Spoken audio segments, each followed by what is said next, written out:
Hello and welcome back to my channel. In today's video, we are going to be painting this lake forest scene in Procreate.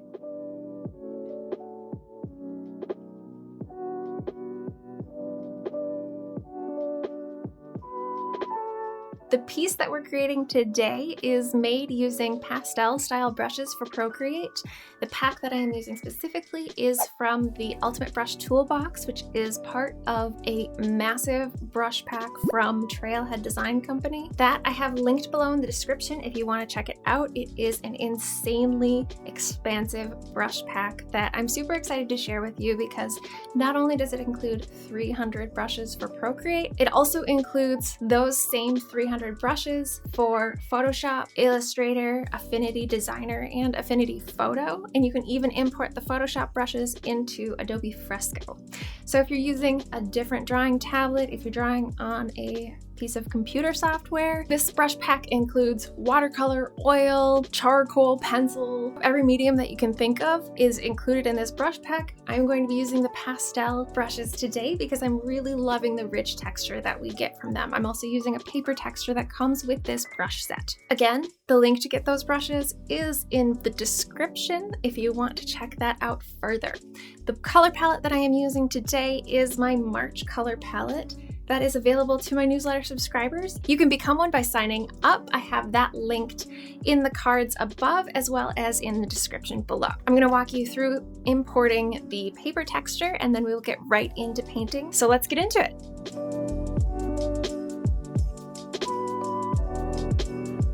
So before we get into it, I am going to group all of these brushes that I am using all at the top because that'll save us time as we go.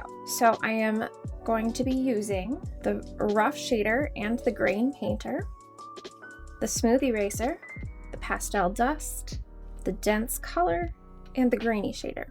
And I'm selecting these all by swiping slightly to the right on each brush. So you can see I have multiple brushes selected. And then I'm going to tap on any one that I have selected and using the other finger to scroll, I'm going to drag them in and drop them at the top. And these are the 6 brushes that I'm going to use. And the smooth eraser, I'm not actually going to be using this as an eraser. I'm going to use it as a smudger. So I'm going to immediately go ahead and put my smudge tool on the smooth eraser. Then when I switch in between the paintbrush and the smudge tool, I will always have that set appropriately. The next thing I'm going to do is import a paper texture. So this pack, this whole toolbox comes with a bunch of different paper textures. And I have them saved on my iPad in the Files app. So what I'm going to do is swipe up from the bottom to bring up this toolbar and drag the Files app over to work in side-by-side mode. And this is already pulled up. Navigate to the folder that you want to pull from. And in this Surface Textures folder, I'm going to select this pastel tone paper. And I'm just going to tap and drag it over. And when you see the green plus sign, you'll know that it is working. Then I will drag it over to import. Before I do anything else, I'm going to go ahead and close side-by-side mode by just swiping over. And then once this is imported, I'm going to tap Fit to Screen down here on the toolbar, which will bring it up to fill the whole screen. Then I'm going to tap the arrow to release the transform. In my Layers panel, I'm going to drag this to the top and I'm going to go ahead and add in 2 layers beneath it. Now this bottom layer is going to be our base layer and then we're going to have a bunch of clipping masks on top of it. So on this layer 3, I'm going to tap and bring up the side menu and then select clipping mask. Then I'm going to tap back down to my very bottom layer and I'm going to add in a whole bunch of layers and they will automatically come in as clipping masks. So I'm going to have this bottom layer be a base shape and then everything will be stacked above that. Now the texture layer, right now it's set on the normal blend mode. There are multiple ways that you can use paper textures to have them show up to varying degrees. What I'm going to do today is set this one to color burn and I'm going to leave it on full opacity. And this means, let me show you when I pull in here, when I pull in a color, maybe not that color, bring in something a little darker, you can see this overlaid and it darkens some areas, but overall you still get the full effect of the colors that you're using. So It's a nice enhancement. I'm gonna go ahead and clear this layer. I am using my marked color palette. To get this to pull out, you just grab this little top bar here and drag it downward, and then you can move your mini palette around, and this will just give us better access. Now we can begin. So to start, I'm on my base layer, and as I mentioned, I'm going to do a shape and clip everything over that base shape layer. And so I am going to use white to draw this so that we can see it. I'm going to turn off the background color and turn off the texture quick here. And then on this layer, I'm going to grab the dense color pastel brush and the true white from the palette. And I have the opacity on the size of this brush set to 100%. I'm just going to draw in a square and then keeping my pencil touched to the screen to snap to a quick shape. Once that quick shape is created, I'm going to tap one finger to the screen to make this a full square. And then I'm going to increase this slightly, but making sure that it doesn't cross the bounds of the canvas. Then I'm going to reposition this, and it's kind of hard to tell where the edges of the canvas are because everything is so dark. If you want to turn back on your background layer so that you can tell and then center your shape based on that, you certainly can. Then I'm going to drag to fill in this shape. And then because the brush is so textured, it doesn't fill in all of these, so I'm going to manually go in and color over those edges. And then I want to rough this up so it's not quite so perfect, so I'm going to just scribble along these edges. I've reduced my brush size a bit, and this is going to give it a little bit more of an organic look.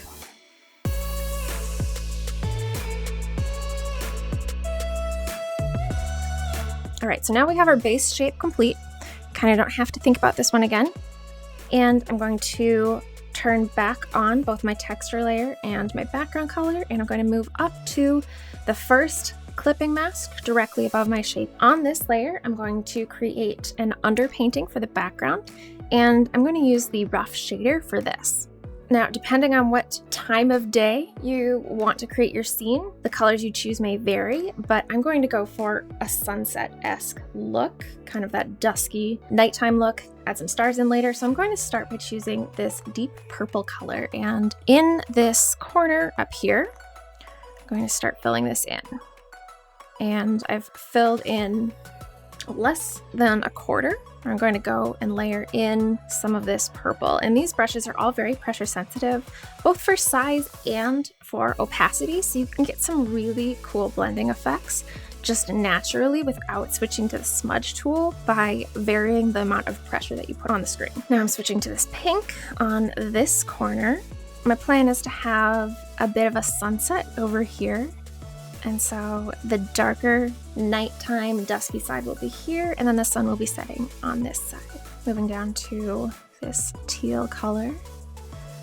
I am going to use the smudge tool on this to blend it out. Now I'm choosing this deepest, darkest purple blue color, and I'm just going to add a bit of this along the edge up here, and then some yellow, and then lighter.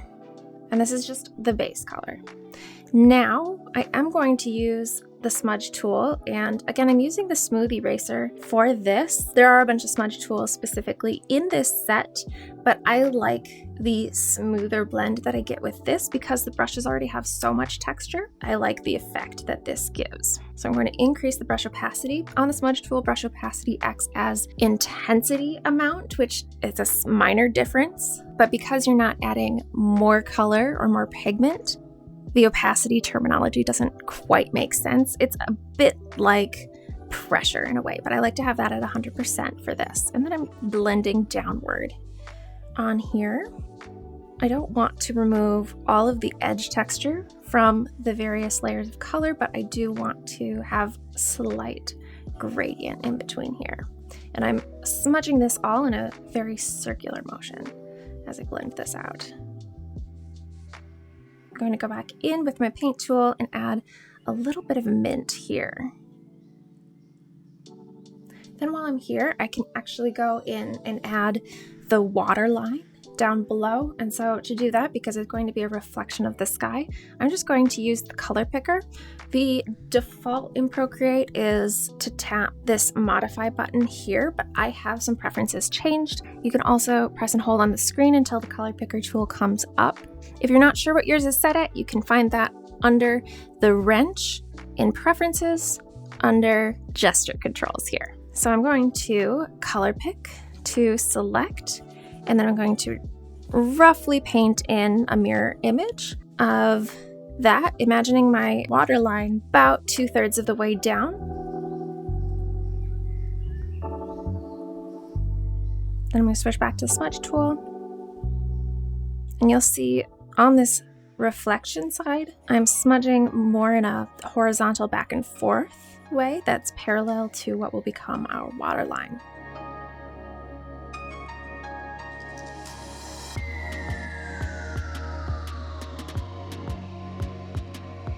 Now with the background done, I'm going to move up to the layer directly above and switching to this dark teal color, I'm going to paint in some hills here.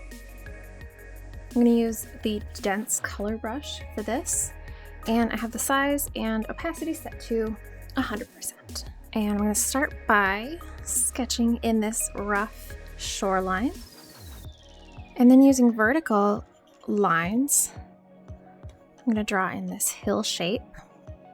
And I mentioned that I'm using vertical lines here because I want to give the far off look of trees covering these hills. And using these vertical brush strokes helps to achieve that. Clean up the shoreline a bit. Then I'm going to use a slightly lighter version of this teal, and decreasing my brush size, I'm going to add some variation here. Still just on the same layer, directly on top. And once more with this even slightly lighter teal, mint color.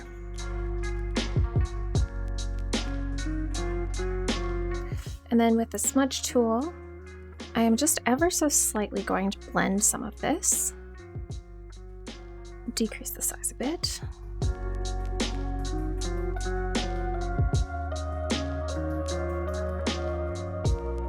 And then I'm going to set this layer blend mode to multiply, which helps with the atmospheric lighting because you can then see the color of the sky beneath that. It is a little dark here. I feel like some of it's getting lost. So what I'm going to do is move back down to my background sky layer, and I'm going to use the smudge tool, and with this set fairly large, I'm just going to pull up and smudge some of this darker color upwards towards the upper left corner. And then smooth that out so that the trees don't totally get lost in the background. I'm also going to pull down some of this yellow.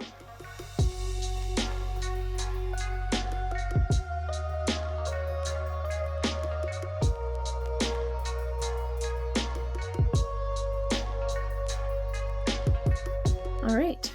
And then on the layer above my hills, I'm going to start drawing in some trees. And I don't quite, in my color palette, have the green color that I want.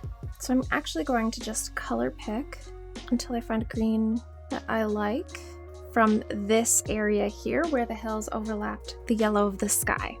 Then, still on my dense color brush, I'm going to decrease the size here. Set the size to about 55%. Darker. And then starting at the shoreline, at the base, I'm going to start to sketch in some tree shapes. And for this, I'm using a series of horizontal lines, narrowing at the top and broader at the base. And you can vary the width and size and height of these, because we're going to paint in several layers of these trees. These ones are going to be more in the background. And what I really like about this technique with these specific brushes is it really does feel authentic to the actual medium of pastel. All right, so now I'm going to color pick something a little tonally different, still from this general area in the background. You can also select more specific colors from within here. Once I've color picked my next green, I'm going to layer in some more trees.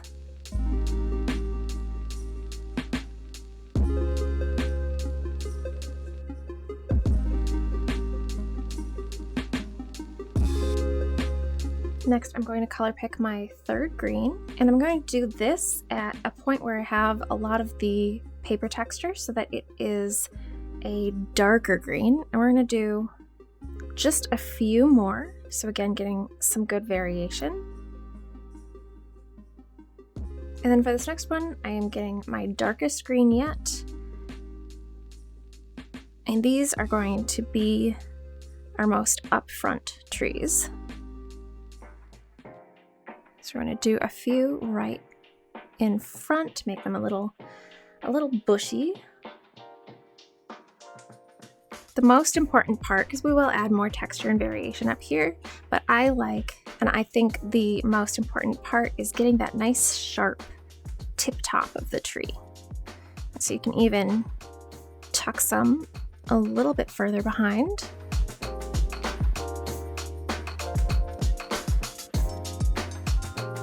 Now with our trees done, I'm going to move to the next layer above, and on this one, I'm going to grab this really light lime green. I'm setting the blend mode of this layer to overlay directly above. And I'm going to grab this lime green color from the palette, and I'm going to switch back and use the grainy shader. And for this, I'm going to use this to help add some depth to our trees. So I'm starting by just scribbling back and forth on these trees because the layer above is set to the overlay blend mode. It's creating this brighter version of the color that's not true to this lime green. And then I'm going to select actually this black color and increasing the brush size a bit.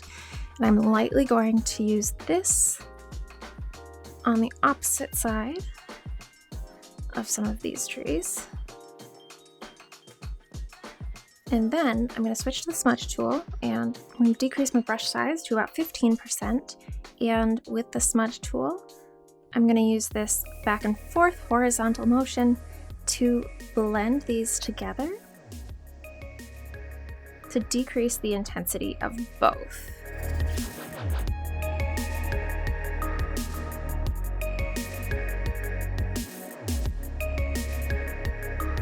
Once that's all smudged, I'm going back into my layers panel. I'm actually going to decrease the opacity of this. So you can see that's with none added. And I'm setting this to about 80%. And then I'm going to pinch to merge both of these layers together. Next, I'm going to duplicate this layer and create the reflection. So to make this on the duplicated layer, I'm going to tap the transform tool, and then I'm going to tap flip vertical here, and that creates a mirrored version. And I'm going to drag this downward and setting the transform tool to freeform. I'm going to turn off snapping, and I'm squishing this down, which will adjust the perspective. Then I'm going to move it up a little bit so there's only a bit of a gap here.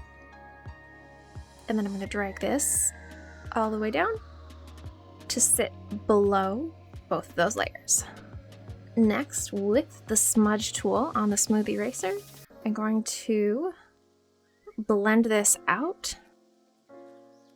Again, using these horizontal smudge motions.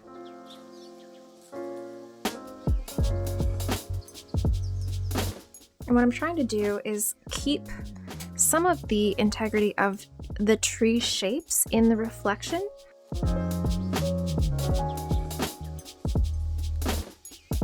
While giving it this watery appearance by smudging it.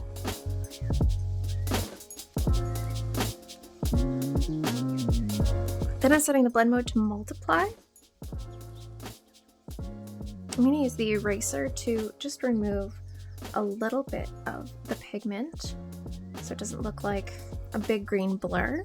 And this will help me define some of that tree line, the tree shape in the reflection. Then I'm going to switch back to the smudge tool.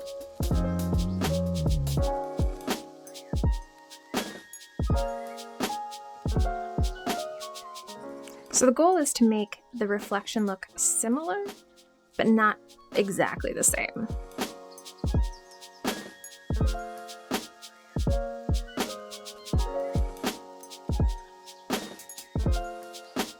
Then I'm going to move up to the layer above my original tree line here, and still using this black, I'm going to use the dense color brush again,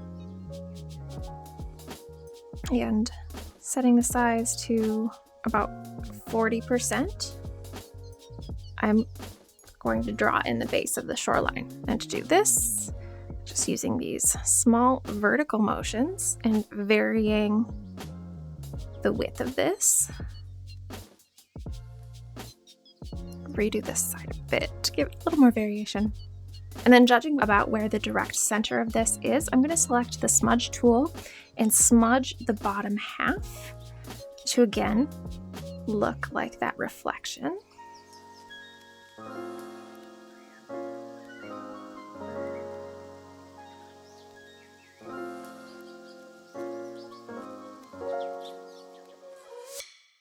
All right, next I'm going to move up to the next layer above. And on this one, I'm setting the blend mode to overlay. And I'm going to grab the grain painter. I'm going to select this lightest yellow color. Now with my opacity set to 100%, I'm going to first paint in this glowy orb bit that will look a bit like a sun flare. So the light is all coming in here. And then I am going to decrease my brush size and add in some of this color on the tops of these trees. And then the same on the reflection side.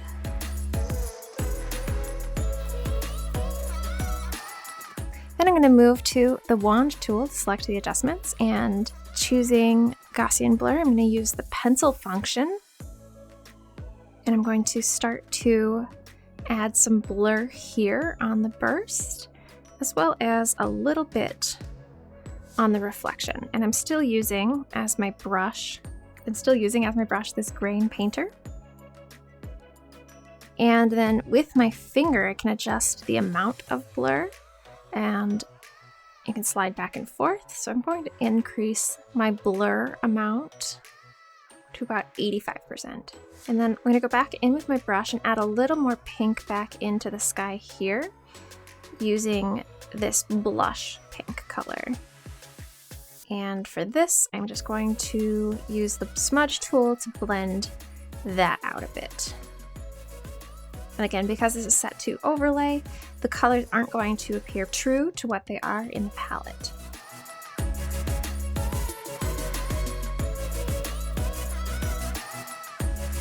Now, as a final step, I'm moving to my very top layer and leaving this set on the normal blend mode.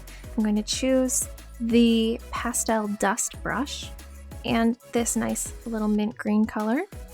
And I have my brush size set here to about 40%. And I'm stamping in to give the look of some stars over here on this darkest side. And then with the eraser, I will remove it from the hills here.